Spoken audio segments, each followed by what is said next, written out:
Michael?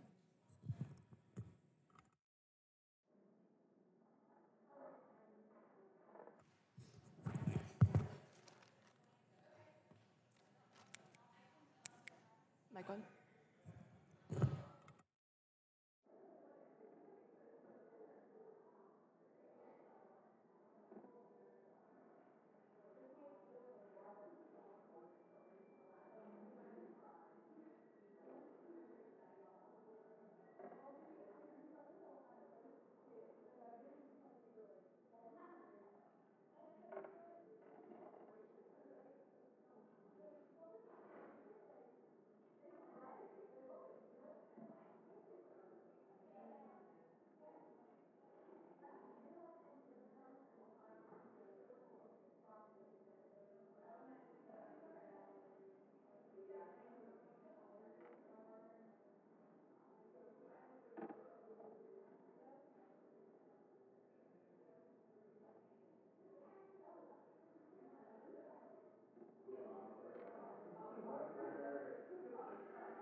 Ready? We'll get started. Greg's coming later, right? Good morning, everybody. Welcome to the Subcommittee on Energy markup of 4 bills addressing the development, deployment, competitiveness, and regulation of nuclear energy technologies. You know, throughout this Congress, we've repeatedly heard about the immense challenges facing all parts of our nation's nuclear industry. And while individual states have taken steps to preserve specific nuclear power plants, the underlying intellectual and industrial nuclear infrastructure is at risk of further atrophy in the absence of a coherent and defined policy from the federal government.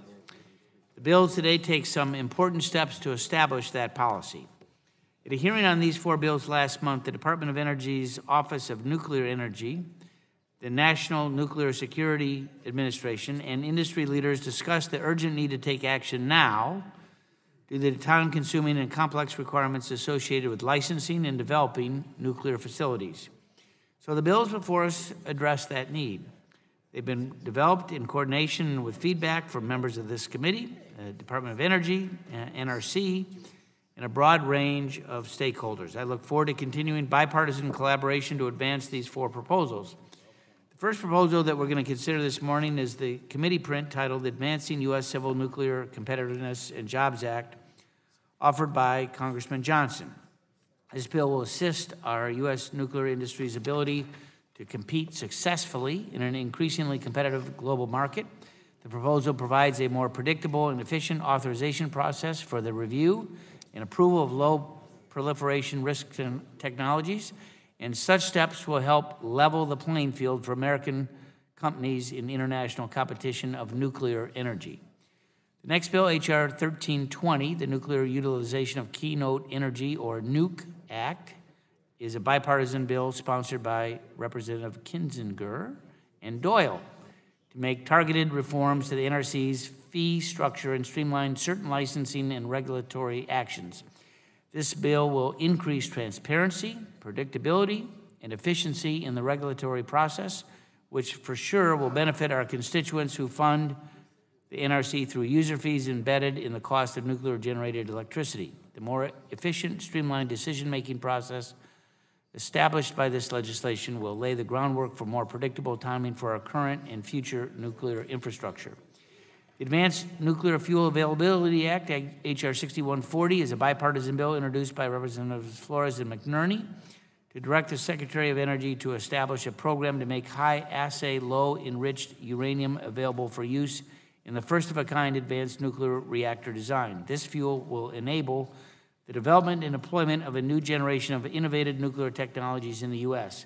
And lastly, H.R.6141, a bipartisan bill, again sponsored by Representatives Hudson, Peters, Wilson, and Norcross, directs the Secretary of Energy, in collaboration with the NRC, Department of Defense, and GSA, to identify key components of a pilot program to site, construct, and operate very small nuclear reactors, known as micro-reactors, to provide energy resilience for mission-critical national security functions. Such a pilot program could capture some of the unique and revolutionary characteristics of tomorrow's nuclear reactor designs and provide additional benefits for revitalizing the U.S. nuclear industry. More work remains to be done to reassert the global leadership of American nuclear know-how for the next generation, but this legislation before us today is a good and essential step towards a multifaceted strategy. I yield for an opening statement to the ranking member of the subcommittee, my friend Mr. Rush from Chicago. I want to thank you, Mr. Chairman. Mr. Chairman, before I get into the suite of nuclear bills that is before us today, I just want to reiterate my position that I touched on in yesterday's hearing. As I mentioned, Mr. Chairman, Ranking Member Pallone and I, along with all 24 Democratic members of the full committee, sent a letter to Chairman Walton and Health Subcommittee Chairman Burgess on yesterday, requesting an immediate hearing on the Trump administration's misguided policy of separating immigrant children from their parents at our southern border. While the president, Mr. Chairman, may have suddenly shifted his stance and sign an executive order undoing this abominable policy for the time being. Who knows when he might change his mind on a whim and reverse himself once again. Mr. Chairman, it is critical that we hear from key administration officials on how this loathsome policy came about. More importantly, as elected representatives, we need answers on how many of these children were ripped from their parents, where are all these children now, and what is the administration procedure for ensuring that all of these babies will indeed be reunited with their parents. This is an important issue that is of the utmost concern to many, if not all, Americans, regardless of their political leanings or religious affiliations. So I hope that we can schedule this hearing sooner rather than later. With that being said, Mr. Chairman, as I stated in the hearing on these 4 nuclear bills, it is my desire that we work with the majority side to attempt to find consensus so that these bills are forwarded out of full committee with bipartisan support. And Mr. Chairman, the most problematic of these 4 bills rather, for me is the Advancing U.S. Civil Nuclear Competitiveness and Jobs Act. This bill will, among other things, revise DOE's review of the Part 810 process by expediting procedures for transferring civilian nuclear technology, including to foreign powers. I can tell you, Mr. Chairman, that I have even less confidence in the Trump administration today than I had a few weeks ago when we held a hearing on this bill, so I do not see the wisdom in moving this bill forward at this time. And with that, Mr. Chairman, I yield back the balance of my time. Gentleman's time has expired. Chair would recognize for an opening statement, gentleman, the chairman of the full committee, Mr. Walden. I thank the gentleman from Michigan for his leadership and for acknowledging me on these energy issues. Good job to the committee. This morning, we're going to continue to advance our legislative efforts to modernize the Department of Energy to better reflect the department's current national and energy security missions. Now, throughout this Congress, as you all know, we've sought specific DOE authorities to update in light of an ever-changing energy landscape and evolving national security threats. Today's subcommittee markup continues these efforts, also includes modernizing nuclear policies that Congress originally embedded in DOE's predecessor agency, the Atomic Energy Commission.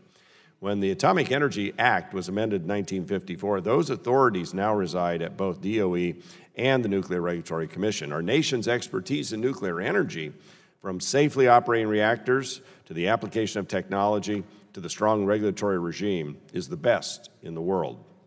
However, our foreign competitors are making strategic investments to directly support their respective nuclear interests to gain an advantage in emerging markets.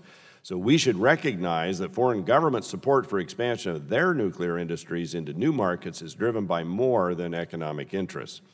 There are profound national security and strategic implications for dominance in the civil nuclear space, and so we must appropriately consider the implications of losing our leadership position in developing markets and align our national policy accordingly. The thoughtful legislative proposals we will consider this morning target specific challenges facing America's nuclear scientists, innovators, suppliers, and reactor operators. So the bills will help deploy and advance nuclear technologies, enhance our nuclear supplier industry's ability to effectively compete in global markets, and establish transparency and predictability in our regulatory framework. Each of these bills can help reinvigorate different components of our nuclear ecosystem, and in doing so, the legislation will facilitate innovation and competition, which provides the dual benefits of both being good for consumers while protecting our national security interests. So I really want to thank members on both sides of the aisle who worked on these bills, including Representatives Kinzinger and Doyle, Hudson, Peters, Flores, and McNerney, and Johnson. Your leadership has really made a difference, and we're going to move these common sense, bipartisan policies forward. It is appreciated. Thank you for your work, and I look forward to supporting this effort. I yield back the balance of my time. Gentleman yields back. Chair would recognize the ranking member of the full committee, Mr. Pallone. Thank you, Mr. Chairman. Today, the subcommittee will mark up our 4 nuclear energy bills. At the legislative hearing in May, I expressed concern with 2 of the proposals before us. First, the Advancing U.S. Civil Nuclear Competitiveness and Jobs Act makes changes to the Part 810 process, by which the Secretary of Energy authorizes the transfer of nuclear energy technology and assistance to foreign countries. The bill establishes a brief 30-day time frame for the Secretary to approve the transfer of certain nuclear technologies to countries that are not nuclear weapon states. And I'm uncomfortable with expediting the review process for Part 810 at a time when there's so much global uncertainty with regard to nuclear proliferation. H.R. 1320, introduced by Representatives Kinzinger and Doyle, makes several major changes to the NRC budgeting process and fee structure, and I have concerns with the provision of the bill that sets up an expedited timeline for NRC review of nuclear reactors, because inflexible deadlines could jeopardize the environmental and safety review process for more complex applications. And I'm also concerned with the provision requiring NRC to issue a construction permit for a nuclear facility, even if an entity has filed a formal request for a hearing objecting to the project. And I think stakeholders should have a chance to voice their concerns publicly before a project permit is issued. But despite those concerns, I appreciate our colleagues' efforts to address the financial strain currently facing the nuclear industry, and I want to continue to work with them on this bill. But if I could just say, I want to reiterate in the time I have left what Ranking Member Bobby Rush said about the children's separation. I would strongly request that this committee hold a hearing immediately on the President's family separation policy that has led to more than 2,300 children being separated from their parents. I hope yesterday's executive order puts an end to the barbaric separation of families, but I am concerned that these families will continue to face inhumane treatment at the hands of the Trump administration. All of us on this committee should demand that the administration must now immediately reunite each of the more than 2,300 children who have already been separated from their parents. I actually saw some of them this Sunday on Father's Day. And I think the department, HHS, has been sending conflicting signals as to whether it will reunite these families. I know that every Democrat on this committee made a request to Chairman Walden and Burgess for a hearing as soon as possible. So I was just going to ask if I could, Mr. Chairman. Well, I guess he left, huh? All right, well. All right, let me just say that we're hoping, and I'm going to follow up with both Chairman Walden and Chairman Burgess to see if we can have a hearing as soon as possible, because I think this policy has created real trauma for thousands of kids, and we have to get answers from the Department of Health and Human Services. Thank you, Mr. Chairman. Thank you. I would note for all members that their opening statements can be made part of the record as a UC. Are there other members wishing to give an opening statement? Seeing none on the Republican side, on the Democratic side? Gentleman from California is recognized for an opening statement. Thank you, Mr. Chairman. Just briefly, I appreciate having my bill, H.R.6140, on the agenda for the markup today, following a successful legislative hearing in May, and I thank Mr. Hudson for his work on the bill. As I've said before, nuclear energy technologies are an important part of increasing zero-emission energy sources. We need this energy generation and the clean air standards it can help us achieve. We also need to ensure those energy solutions are being best utilized by our armed forces. Just this week, in fact, I spoke to the Association of Defense Community about the future of energy use in the military, and this importance cannot be stressed enough. This bill would direct the Department of Defense and the Department of Energy to work together in analyzing how microreactors can bolster energy resiliency for national security. Doing so is an important step in developing the energy resources our armed forces need. In my home district in San Diego, the DoD has been a willing and helpful partner in developing and testing innovative energy resources, and I think the partnership in this bill makes sense, and I appreciate my colleagues' supportive vote on it today, and I yield back. Gentleman yields back. Chair would recognize Mr. Johnson for an opening statement. Thank you, Mr. Chairman, for convening this important markup today relating to nuclear energy. I'd like to briefly highlight one of the 4 important bills, a discussion draft titled the Advancing U.S. Nuclear Competitiveness and Jobs Act. The Department of Energy plays a critical role in America's civil nuclear industry's engagement in international commerce through the Part 810 permitting process. With almost 200 gigawatts of new nuclear energy capacity projected to be added throughout the world by 2050, It's incumbent on Congress to ensure the Part 810 process is efficient and that it continues to maintain our strong nuclear nonproliferation posture. The U.S. nuclear industry faces intense foreign competition within the international civil nuclear market, many from enterprises with state backing like Russia and China. Those countries see getting a toehold in nuclear energy as a strategic tool to leverage themselves into a 100-year state-to-state relationship with other countries. The discussion draft before us today ensures DOE's 810 process remains robust, safe, and predictable. It takes common sense steps towards ensuring U.S. leadership in civil nuclear commerce continues to be competitive abroad without sacrificing national security concerns. I'm hopeful that we can put politics aside today, focus on the policies of this draft, and pass it with bipartisan support. And with that, I yield back, Mr. Chairman. Gentleman's time has expired. Other members wishing to give an opening statement? Mr. Green. Thank you, Mr. Chairman. Today we're marking up 4 different nuclear energy bills that will address many of the challenges faced by the nuclear sector. It's important that we clear the way for the new technology and limit burdensome regulatory structures where possible. I'm a proud co-sponsor of H.R.6140, the Nuclear Utilization Keynote Energy Act, introduced by Mr. Doyle and Mr. Kittenser. The bill makes several drastically necessary changes to the Nuclear Regulatory Commission's budget and fee structure, as well as the license applications process. As we lose more and more zero-emission clean energy sources with the closure of nuclear plants across the country, the NRC fee structure places an undue financial burden on the plants which remain in operation.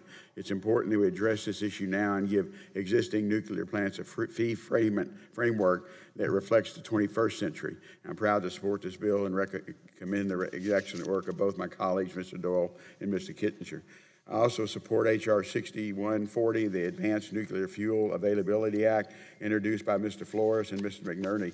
The bill directs the Secretary of Energy to establish a program for support of high-assay, low-enriched uranium that is required by newer advanced reactors. While supply of this fuel is still an issue, this bill takes many needed steps that will direct the Secretary to study questions that are put us on the path to a modern nuclear fleet in the 2030s. Microreactors are another technology that I'm excited to see this committee look into. I support H.R. 6141 by Representative Wilson, Norcross, Hudson, and Peters to direct the DOE Secretary to develop a report for a pilot program for microreactors at critical national security sites. This technology has the potential to strengthen in some of our most important sites for nuclear security. Sustainable, clean, on-site power at these sites ensures that our nation's security will be protected in the event of an attack, allowing these important sites to function as they were meant to be without interruption. While I support many of the goals of Mr. Johnson's advancing U.S. Civil Nuclear Competitiveness and Jobs Act, there are still some outstanding issues with the bill as it currently stands that prevents me from supporting it today. The U.S. nuclear technology is the best and safest in the world. There's a reason we see so many foreign companies wishing to develop their infrastructure with our expertise. While I feel the Section 810 does need work. Gentleman's time is expiring. Okay, I think 30 days is too short, Mr. Chairman, and hopefully before we go to markup in the full committee, that can be changed, and I appreciate your patience. Thank you. Gentleman's time has expired. Other members wishing to give an opening statement? Seen none. The chair will call up the discussion draft entitled Advancing U.S. Civil Nuclear Competitiveness and Jobs Act and ask the clerk to report. Discussion draft. To amend the Atomic Energy Act of 1954 to improve the process by which the Secretary of Energy authorizes the transfer of civilian nuclear commerce technology and assistance and for other purposes. And without objection, the first reading of the bill is dispensed with. The bill will be open for amendment at any point, so ordered. Are there any bipartisan amendments to the bill? Are there any other amendments to the bill? Seeing none, the gentleman from Oregon wish a comment on the bill, Mr. Chairman? Strike the last word. Gentleman is recognized for 5 minutes. Yeah, I'd just like to thank my friend from Ohio for introducing this bill and modernize the 810 process. I'm an all-above member when it comes to energy policy, and if we want to pursue an aggressive strategy to curb the effects of carbon, it's going to have to include not only renewable energy, but I believe nuclear as well. Also want U.S. companies to be competitive, not only here at home, but internationally too. With that said, I'm not quite sure we're here yet with this bill. I'm not comfortable with the idea we're going to be mandating the Secretary review these applications or delegate his authority or make a determination within just 30 days, especially when we're talking about sending sensitive nuclear technology to non-nuclear nations. That is completely unrealistic and I believe unsafe.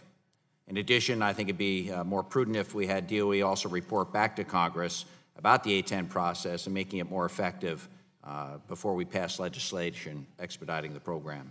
As a result, I'll be voting no today, but I'd like to continue to work with Mr. Johnson and members of the committee to improve the bill before a full committee. I thank the chairman and yield back. Gentleman yields back. Chair would recognize to strike the last word, Mr. Johnson. Move to strike the last word, Mr. Chairman. When Congress amended the Atomic Energy Act in 1954 to provide for the commercial use of nuclear technology, the United States was one of only a few countries who had nuclear energy capacity. Today, countries throughout the world have access to nuclear technology, and the United States is no longer the only game in town. Today, our domestic nuclear suppliers face very stiff global competition, mainly from nuclear state-owned vendors who use nuclear energy projects to implement national policy objectives and as a job creator back home. These state-owned entities will offer nuclear project debt with better terms than market rates and even use these projects as part of a larger deal and not simply a standalone commercial deal. As the graph shows that you'll see here, over 50% of new nuclear builds are currently going to China and Russia. That's concerning to me, and it should be concerning to every member of this committee, especially considering nuclear power plants last a very long time. I don't know about everyone else in the room, but I prefer countries engaging with the United States rather than Russia to meet their peaceful nuclear energy needs. So, this discussion is about giving DOE and its staff the tools they need to safely and efficiently consider these specific authorizations, thereby helping our domestic nuclear suppliers to more effectively compete within this intensely competitive world market. Importantly, DOE has recognized the need for a timely review process for these authorizations and has made progress over the last several years to improve the efficiency and transparency of the Part 810 process. This has been under both Democratic and Republican administrations. In fact, in February 2015, DOE published published efficiency revisions to the 810 regulations, the first such revision since 1986. Those revisions were based on recommendations that stemmed from a Government Accountability Office report requested by Chairman Upton. This discussion draft builds upon that work through sensible statutory reforms, many of which DOE is unable to accomplish through further rulemakings. Specifically, it directs the Secretary of Energy to establish procedures for predictable and timely consideration of exports of certain low-risk technologies. It permits the Secretary to delegate the approval of certain low-risk authorizations to reduce the paperwork and the workload for the Secretary, and it requires the Department of Energy to process authorizations concurrently during the interagency review.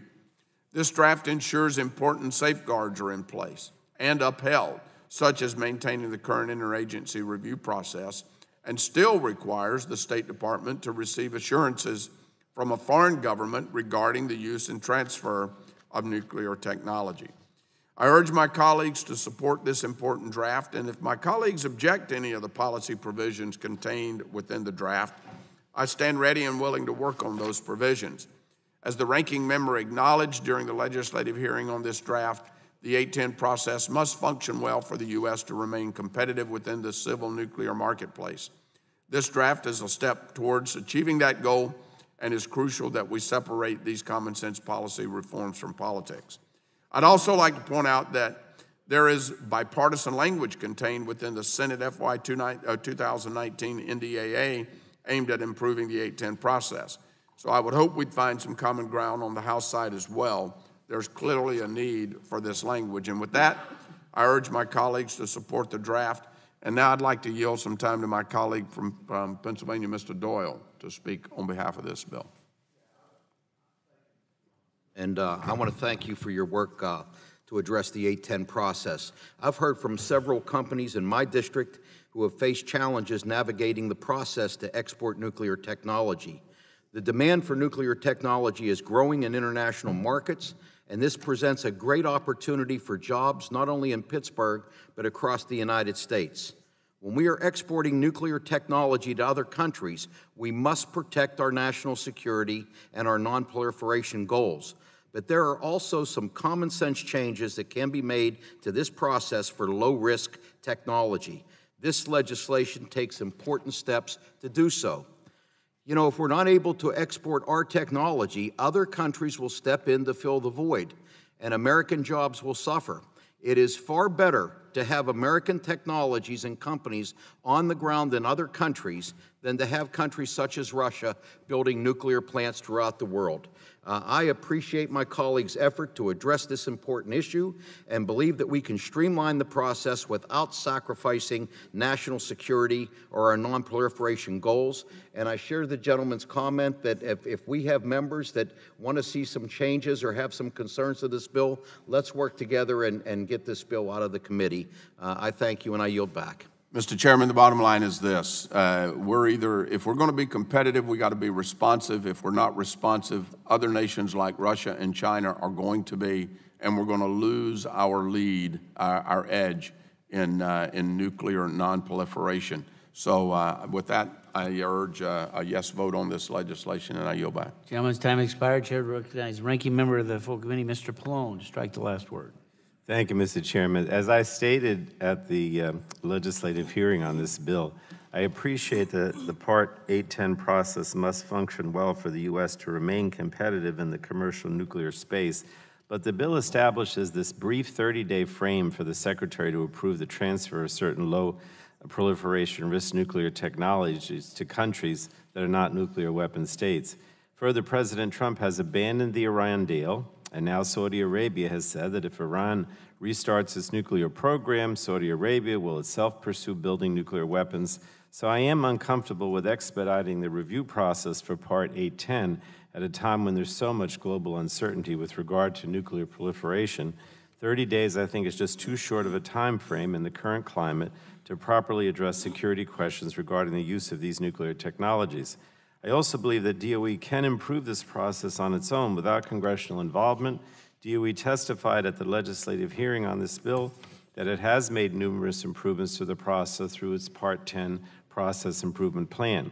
Further, DOE testified, and I quote, that the lengthiest part of the authorization process remains the time it takes partner countries to provide the required governmental nonproliferation assurances, which can result in processing delays of 6 months to well over a year, unquote.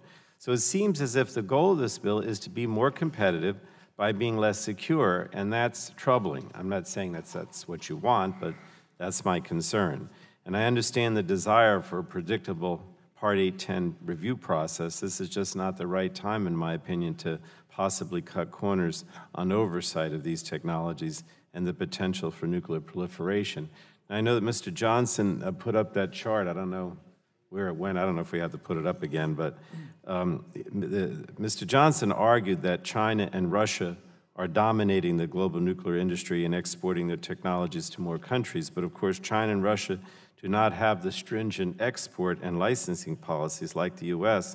And once again, it seems if the goal of the bill is to be more competitive, I'm concerned that we not be more competitive by being less secure. That's what troubles me here. So I do ask that my colleagues vote no on the legislation. I yield back, Mr. Chairman, unless someone wants my time. I don't think so. Thank you. Other members wishing to speak on the bill? Seeing none, no amendments being offered. The question now occurs on forwarding the discussion draft to the full committee. All those in favor will ask for a roll call. Roll call has been requested. The clerk will call the roll. This will be on passage of the discussion draft. Mr. Olson. Aye. Mr. Olson votes aye. Mr. Barton. Mr. Shimkus. Mr. Shimkus votes aye. Mr. Latta. Mr. Latta votes aye. Mr. Harper. Mr. Harper votes aye. Mr. McKinley. Mr. McKinley votes aye. Mr. Kinzinger. Mr. Kinzinger votes aye. Mr. Griffith. Mr. Griffith votes aye. Mr. Johnson. Mr. Johnson votes aye. Mr. Long. Mr. Long votes aye. Mr. Bouchon. Mr. Bouchon votes aye. Mr. Flores. Mr. Mullen. Mr. Mullen votes aye. Mr. Hudson. Mr. Hudson votes aye. Mr. Kramer. Mr. Kramer votes aye. Mr. Wahlberg. Mr. Wahlberg votes aye. Mr. Duncan. Mr. Duncan votes aye. Chairman Walden. Mr. Rush. No. Mr. Rush votes no. Mr. McNerney. Mr. McNerney votes no. Mr. Peters. Mr. Peters votes no. Mr. Green. Mr. Green votes no. Mr. Doyle. Mr. Doyle votes aye. Ms. Castor. Ms. Castor votes no. Mr. Sarbanes. Mr. Sarbanes votes no. Mr. Welch. Mr. Welch votes no. Mr. Tonko. Mr. Tonko votes no. Mr. Loebsack. Mr. Loebsack votes no. Mr. Schrader. Mr. Schrader votes no. Mr. Kennedy. Mr. Kennedy votes no. Mr. Butterfield. Mr. Pallone. Mr. Pallone votes no. Chairman Upton. Chairman Upton votes aye. Vote Mr. Barton. Vote aye. Mr. Barton votes aye. Members wishing to cast a vote or change their vote? Seeing none. Wait, just, how's Mr. Walden? Chairman Walden votes aye. Anybody else? Clerk will report the tally.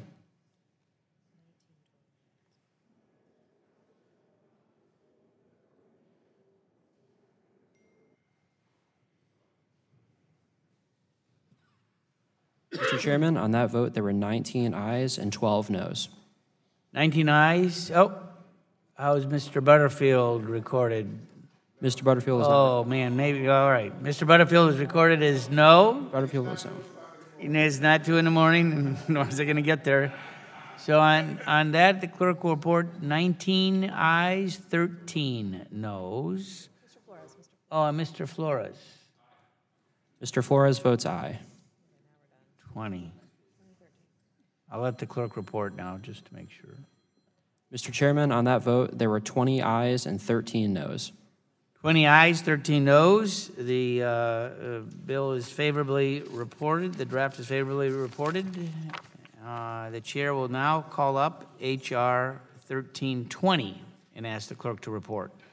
H.R. 1320, to amend the Omnibus Budget Reconciliation Act of 1990 related to Nuclear Regulatory Commission user fees and annual charges and for other purposes.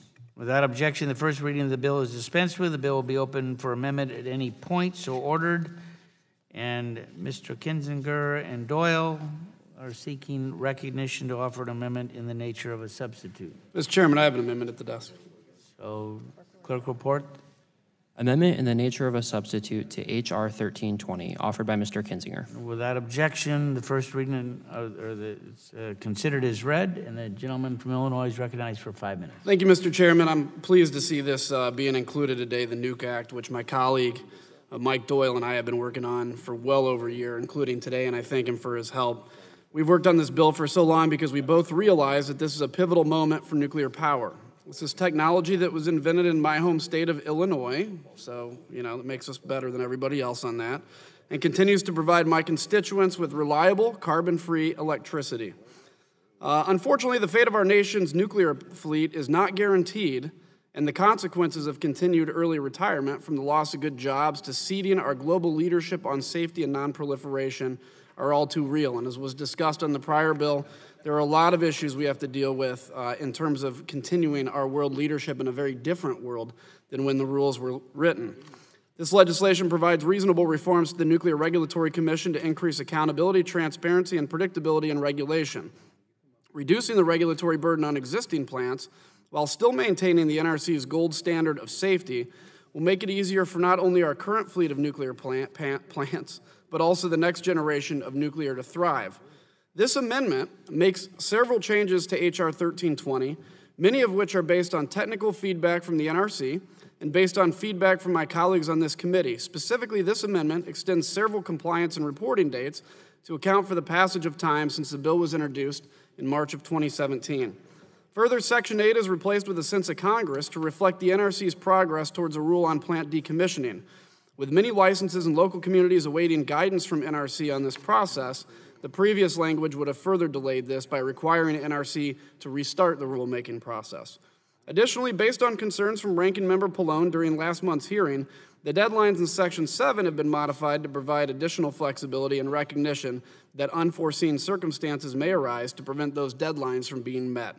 I look forward to continuing to work with members on both sides of the aisle to further refine this bill. Overall, this amendment, in the nature of a substitute, provides improved clarity and additional flexibility in this great underlying bill.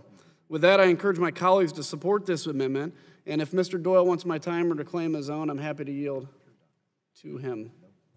I thank the gentleman, and I appreciate the opportunity to speak about the Nuke Act that I co-sponsor with my colleague and friend Adam Kinzinger. Nuclear energy provides nearly 40% of Pennsylvania's electricity and employs thousands of skilled workers in Pennsylvania. And despite being a carbon-free and reliable source of baseload power, the nuclear energy industry is facing pressure from a variety of factors, such as increasing NRC fees and uncertainty in the export process. Addressing some of these issues will be necessary not only to protect jobs in Pennsylvania and across the country, but as well to meet our nation's climate goals. I want to thank my colleague Adam Kinzinger for his leadership and work on the Nuke Act. This bipartisan legislation will take important steps to modernize the NRC's fee structure, set achievable and flexible timelines for application reviews, and look to future reforms that will ensure the NRC can continue to effectively protect public health and safety. The bill addresses a serious reality facing the nuclear industry. As nuclear power plants retire, the remaining fleet will be faced with increasing fees from NRC.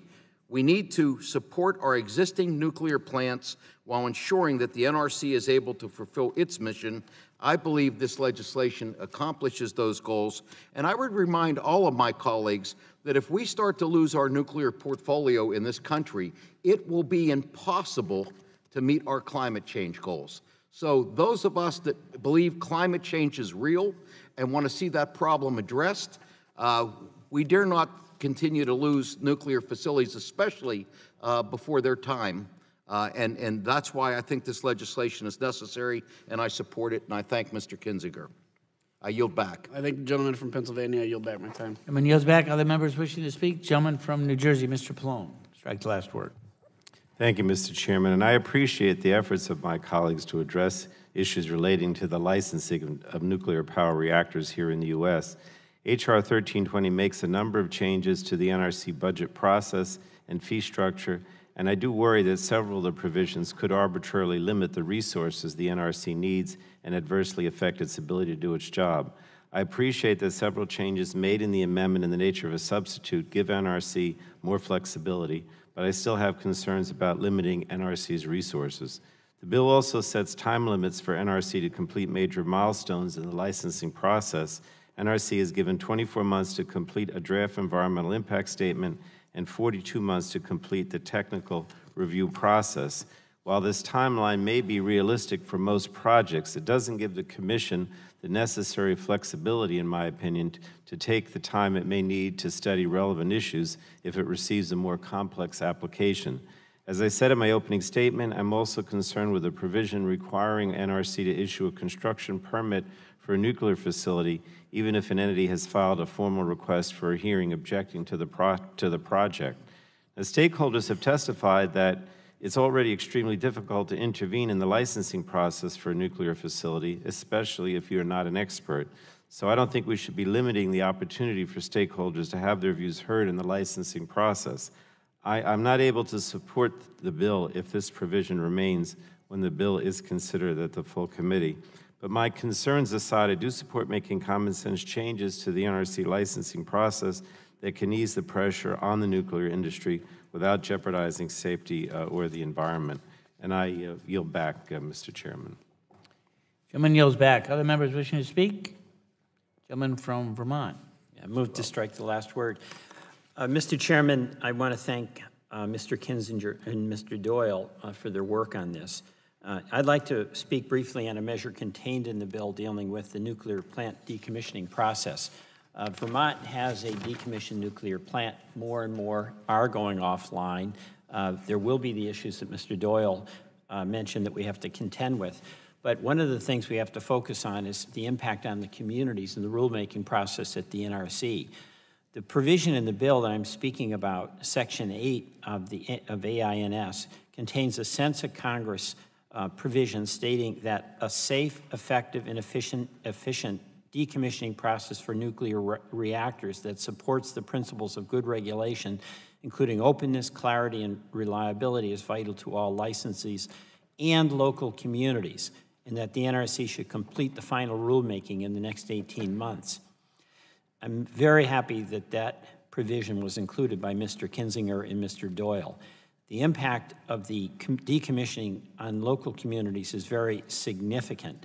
As you know, the NRC is currently developing a draft regulatory guidance to determine how a nuclear plant decommissioning should unfold. We have regulation in places guiding the development of new nuclear reactors, but Vermont's experience with Vermont Yankee has shown that we lack a coherent structure on how reactors should be taken down after their useful life. And to that end, this is an important rulemaking that I was pleased to see the NRC update. Yet I'm concerned by the direction the NRC is heading. While the Commission appears to be inclined to use rulemaking to sign off on the nuclear industry's wish list of cost-saving measures, such as streamlined safety exemptions, it fails to address the concerns of state and local communities across the country that are hosting nuclear reactors and want a seat at the table. There are several specific concerns that I have with the current approach at the NRC, and other members who have plants that are going to go offline might share these. Lack of state and local stakeholder involvement, questionable use of the decommissioning trust fund, such as for spent fuel management, the reality that the use of safe store decommissioning procedures will effectively delay a full cleanup and redevelopment of nuclear sites for decades, the reduction of emergency planning functions during periods when spent fuel remains in spent fuel pools. It's apparent that the industry would like to narrow the scope of this rulemaking to only what they deem the most pressing matters. I believe we must push back on that. We're at a critical point that will shape how communities deal with decommissioning for decades.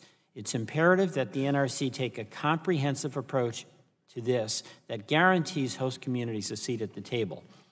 I want to work with Mr. Kinzinger and Mr. Doyle to see if we can build on Section 8 in their bill of this legislation to encourage NRC to address these issues as part of the rulemaking, and I hope Mr. Doyle and Mr. Kinzinger, we can work together on that going forward. Thank you, and I yield back. Gentleman yields back. Other members wishing to speak?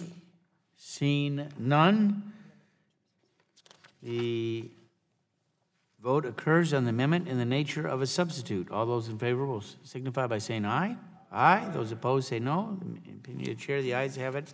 Amendment in the nature of a substitute is agreed to. The question now occurs. Are there further amendments? Seeing none, the question now occurs on forwarding H.R. 1320 as amended to the full committee. All those in favor will say aye. Aye. Those opposed say no. The ayes appear to have it. The ayes have it, and the bill is agreed to. Chair now calls up H.R. 6140 and asks the clerk to report. H.R. 6140, to require the Secretary of Energy to establish and carry out a program to support the availability of high-assay, low-enriched uranium for domestic commercial use and for other purposes. Without objection, the first reading of the bill is dispensed with. The bill will be open for amendment at any point. Are there any bipartisan amendments to the bill? Are there any amendments to the bill? Mr. Chairman, I move to strike the last word. The gentleman is recognized for 5 minutes. Thank you, Mr. Chairman. Most of today's nuclear reactors are very similar in nature, and they operate on a fuel that is generally enriched below 5%. The next generation of advanced reactors is currently under development. However, they vary in size and operation, and they will need greater flexibility and efficiencies from an advanced fuel. This fuel is known as high-assay low-enriched uranium, or HALEU for short. and it's enriched at higher levels than what is currently available in the commercial market. The Bipartisan Advanced Nuclear Fuel Availability Act, which I introduced with my friend Mr. McNerney, establishes a public-private partnership through the Energy Department's Office of Nuclear Energy to support the availability of high-assay, lower-rich uranium for domestic commercial use. This bill, as introduced, also includes updates to the discussion draft from last month's legislative hearing, including first, a clarification that members of the consortium may include entities involved in any state of the nuclear fuel cycle. Second, that the applicability of secretarial determinations on uranium transfers will be set. And third, it incorporates other technical feedback. A March 2017 survey of 18 U.S.-based advanced nuclear developers found that a lack of availability of advanced fuel is the foremost factor that would impede the development and deployment of advanced nuclear technologies. Simply put, this bill would ensure that there is a robust supply of advanced fuel available for the domestic commercial industry to purchase for the advanced nuclear reactors of tomorrow. I want to again thank my friend Mr. McNerney for working with me on this bill, and I look forward to seeing H.R. 6140 advance to the full committee for consideration. I yield back the balance of my time. Gentleman yields back. Other members wish? Gentleman from California, Mr. McNerney. Strike the last word. Strike the last word. I thank the chairman and ranking member for bringing this legislation to the committee, and I'm glad to work with Mr. Flores to advance nuclear technology. We need a diverse energy mix, and nuclear energy provides a zero-carbon emission electricity. The availability of high-assay, low-enriched uranium is critical to these efforts. Federal investments and protocols regarding the transportation, fuel fabrication, and enrichment to effectively bring this fuel to the market are encouraging. Small modular reactors, or SMRs, will be useful in a variety of settings, and this type of fuel needs to be available by the time SMRs are more widely available. The consortium that is formed here is a type of partnership that will be useful in kickstarting this industry and then turning it over to let industry take the reins. However, I do have some proliferation concerns that still need to be addressed. I'm glad to see the authorizing language included here that was not included in the previous discussion draft. I look forward to working with my colleague, Mr. Flores, and moving this legislation along through the committee and onto the floor to help us meet our nation's complex energy and environmental needs. I yield back. Gentleman yields back. Other members wishing to speak? Seeing none, the question now occurs on forwarding H.R. 6140 to the full committee. All those in favor will say aye. Aye. Those opposed say no. In opinion of the chair, the ayes have it. The bill is forwarded to the full committee. Chair calls up now H.R. 6141 and asks the clerk to report. H.R. 6141, to require the Secretary of Energy to develop a report on the pilot program to site, construct, and operate microreactors at critical national security locations and for other purposes. Without objection, the first reading of the bill is dispensed with. The bill will be open for amendment at any point. Are there any bipartisan amendments to the bill? Are there any amendments to the bill? Seeing none, the question now occurs on forwarding H.R. 6141 to the full committee. All those in favor will say aye. Aye. Those opposed say no. The chair, the ayes have it, and the bill is favorably reported. Yeah, I know. Right here. I put them at the bottom. So I would like to recognize one of our councils on the Energy Subcommittee staff, Jason Stanek. After spending 15 years at FERC, Jason joined the staff last year. He's done tremendous work on electricity issues, particularly with our Powering American series. He's leaving us tomorrow. He's been appointed as the chairman of the Maryland Public Utility Commission. So Mr. Sarbanes, he's a guy that you well know. So